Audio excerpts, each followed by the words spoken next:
Well, folks, it's time for another review, and this week we journey to a lost continent with a ragtag band of World War I soldiers.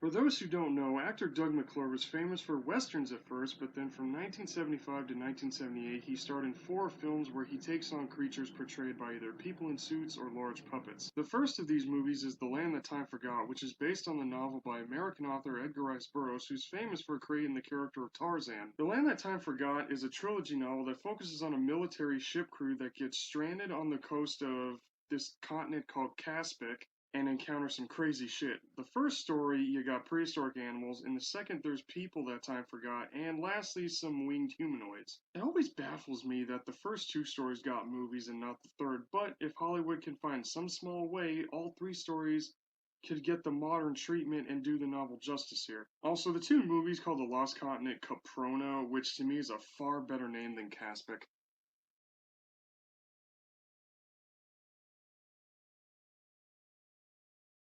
Now, the plot to the movie at least somewhat follows the book from what I can remember because I have read the book a long ass time ago. So, during World War I, crews of German and British ships get stranded on Caprona in a German U boat, and while gathering some supplies to escape, they encounter Mesozoic animals and primitive humans, but then a volcano erupts and basically causes an extinction level event.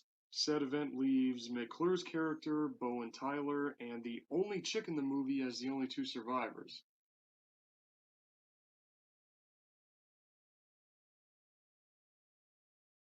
Every actor in this movie, from the primitive people to everybody else, all do an amazing job. Sure, the main standout is Doug McClure, but in all honesty, everyone here stands out. My fave scene involving the people is when the main German asshole and this Irish dude get in a fist fight in this oil pond. I mean, there are plenty of fist fights involving the people in this, but this one scene had me laughing my ass off because it comes out of nowhere. Like it went from shit talking to just fist fight.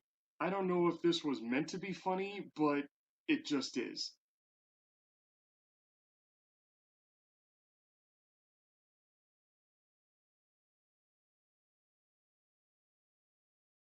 Okay, usually I don't talk about environments all that much, but Caprona is absolutely gorgeous to look at. Created by a seriously well done mix of mini sets, matte paintings, and location shots, the movie really transports you to this lost world. I like how the ice shelf shown at the literal entrance gives it a very ominous vibe until all the characters go in and encounter the inhabitants. And speaking of all of them, the primitive people are done well for the time, but the animals I sadly cannot say the same. Sure, the puppets for all the creatures are really well detailed, but they move too much like a puppet.